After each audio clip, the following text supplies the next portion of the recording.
With MK2, we were just fully embracing the secret nature of the game.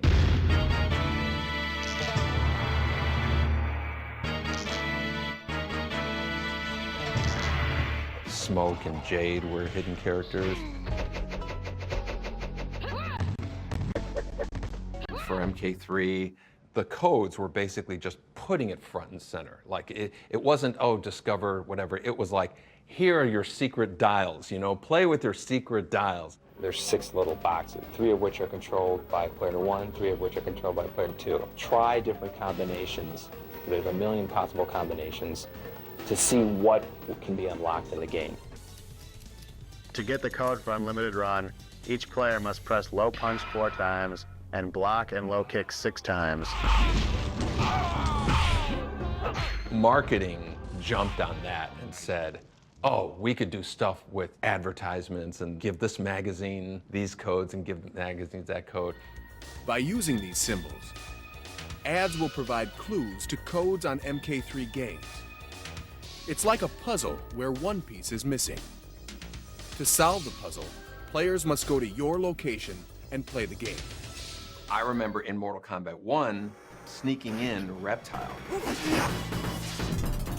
Reptile was such a big hit that we wanted something in the player's face that was this long string of digits. It encouraged conversation, speculation. When you activated it, from that point on, the game unlocked Smoke in the player select screen.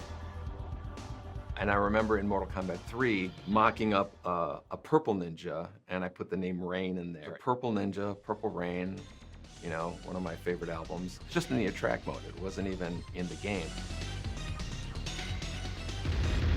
I was kind of trolling players and putting like Ermac, you know, like Ermac was really just something for me, an audit, like certain stats that you wanted to know, how many times this character was picked, stuff like that. But everybody thought it was a character, so we made him a character.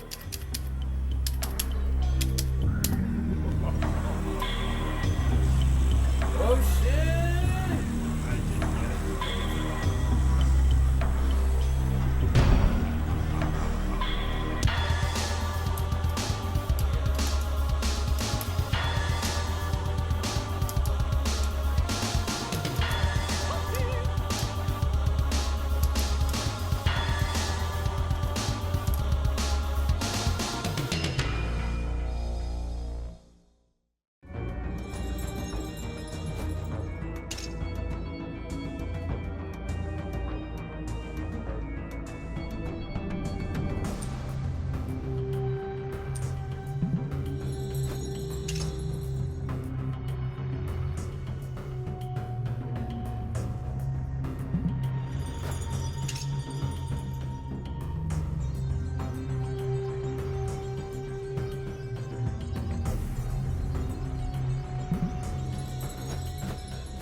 For me, the changes in Mortal Kombat 3 it was a little jarring in all honesty. I very much liked how 1 to 2 went, where it's everything I wanted, and 3 was, the new mechanics were just, it was different.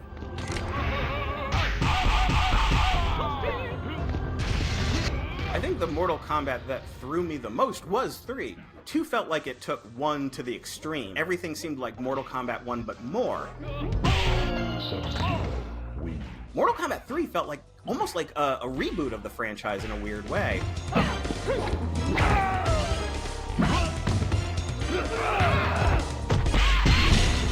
Nightwolf wins. And for maybe 15 minutes when I first played it, I was like, this isn't Mortal Kombat. I want to go back to Mortal Kombat 2. And then when I realized I could go into like this insane combo that eventually resulted in someone exploding, I was like, oh, I'm back in. This is Mortal Kombat. This is definitely Mortal Kombat. It wasn't a surprise to see that they wanted to incorporate a little bit of those dial combo type mechanics into that game, because Killer Instinct was really popular. I think that was the one that introduced the run button, if I recall. The run button. Oh my god. Like, that changed so much stuff. The run button I've never gotten used to this day. I just never find the right way to use it. So I never used the run. So I became a little bit more defensive with MK3. And I remember the moment when someone punched me through a stage and being like, oh, wait a minute, like the game is like breaking its own fourth wall. And that stuff was cool. Round 2, fight. Going back to Mortal Kombat 2 after playing Mortal Kombat 3 with the run button was like going back to Street Fighter 2 Champion Edition after playing Street Fighter 2 Turbo. I could not go back speed-wise. It was so fast, and it felt more aggressive, which is what Mortal Kombat should be. I got my first speeding ticket racing to go to the arcade before it closed to play Mortal Kombat 3. I was just hauling ass in my 1991 Saturn, which was red, and I thought it was cool. My first car that Jazz Jackrabbit bought me. And, you know, a cop pulls me over. He's like, is everything working okay in this car? I'm like, I guess, officer. He's like, well, what about the speedometer? I guess I hit the run button with the accelerator in my car. I think Ed and John still probably owe me $50 for that ticket.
Saw you in the video on that. Saw me in the video? Yeah, you were working in your office. All right, yeah, I know, isn't that cool? Yeah. I'm famous now. Yeah, yeah.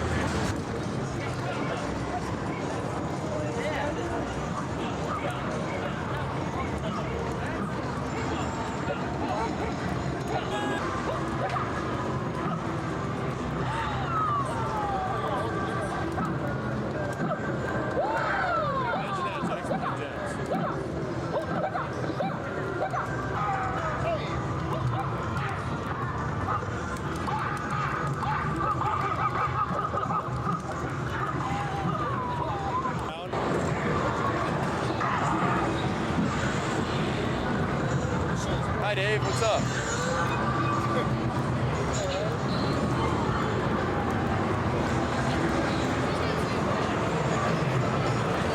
Probably out of focus anyway.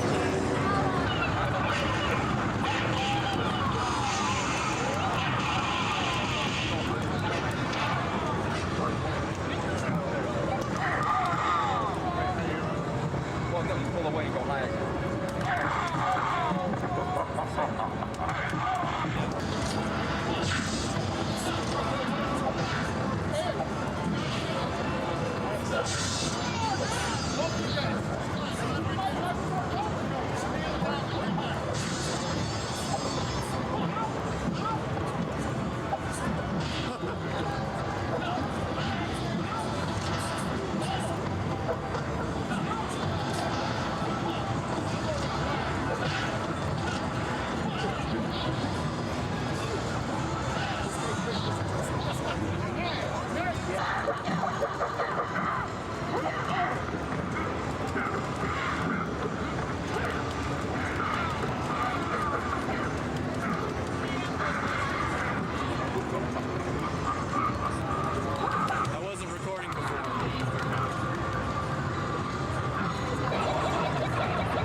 Okay, let's roll. Okay, this is Mortal Kombat 3, and here are 4 of the fighters from Mortal Kombat 3. Our first contestant is...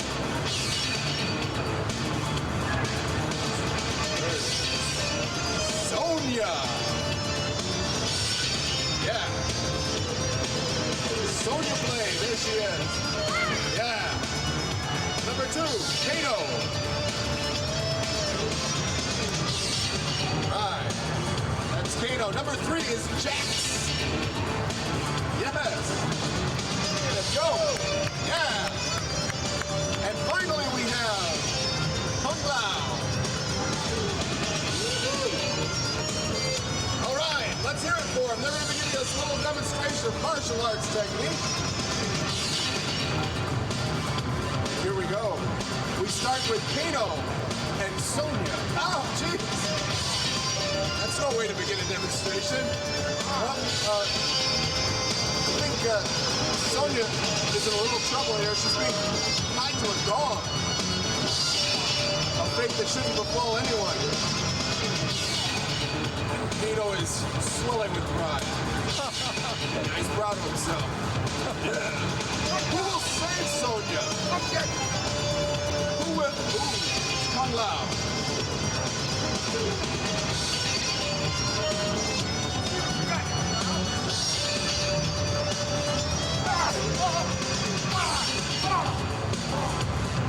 Lost his path.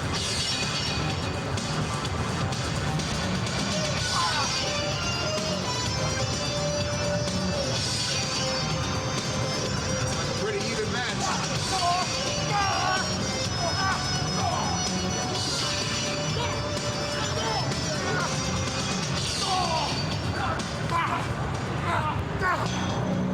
Several punches below the belt there. Ooh, it's Jax. Maybe he'll save Sonya.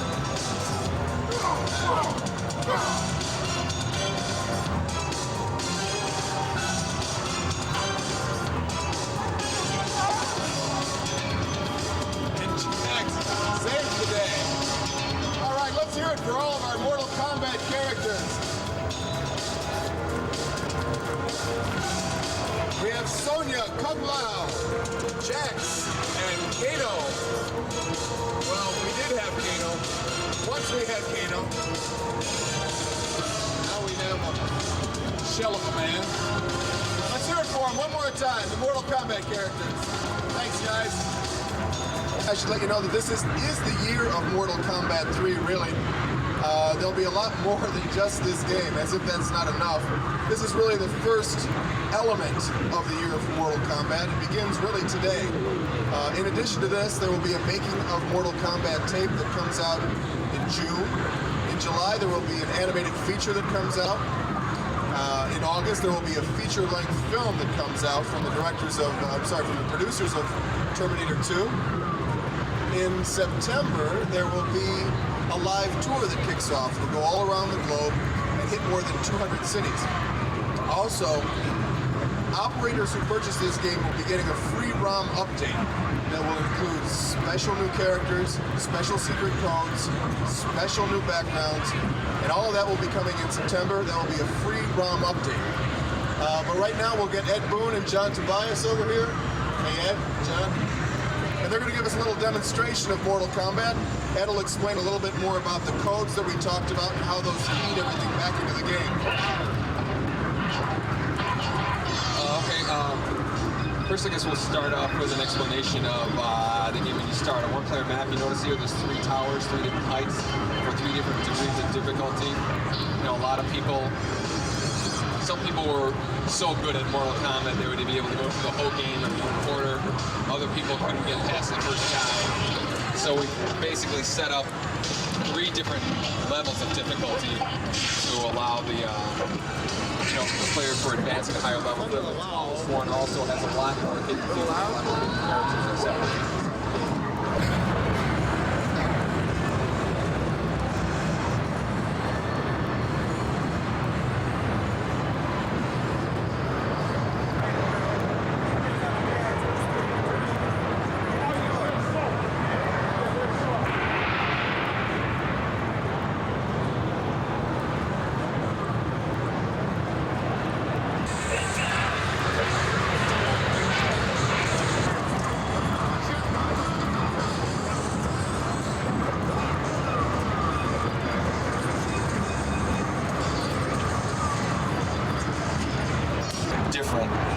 this one than the previous one, Mortal Kombat 3 out.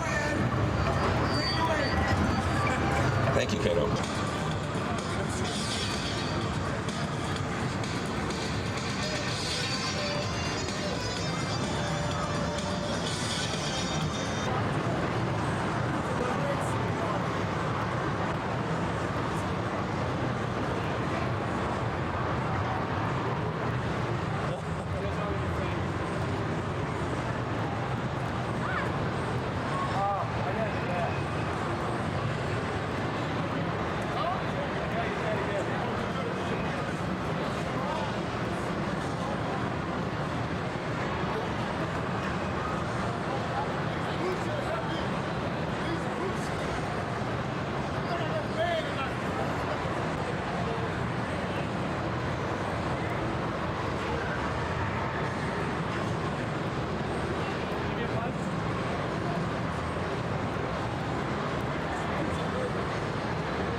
So who's Judge Guys?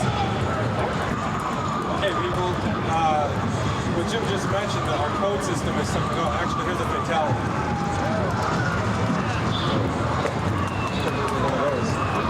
What Jim was just talking about was a code system that we put into the game that you can access through the versus screen in a two-player game. And what these codes do is they enable the player to get to different variations of playing the game. There's all sorts of things like this buried into the game. Again, accessible through the secret codes. And as I was saying, codes are hitting all over the place in ads. In the motion picture that New Light's putting out, that'll be released in August, and that's a $40 million motion picture. Also, Mortal Kombat rock!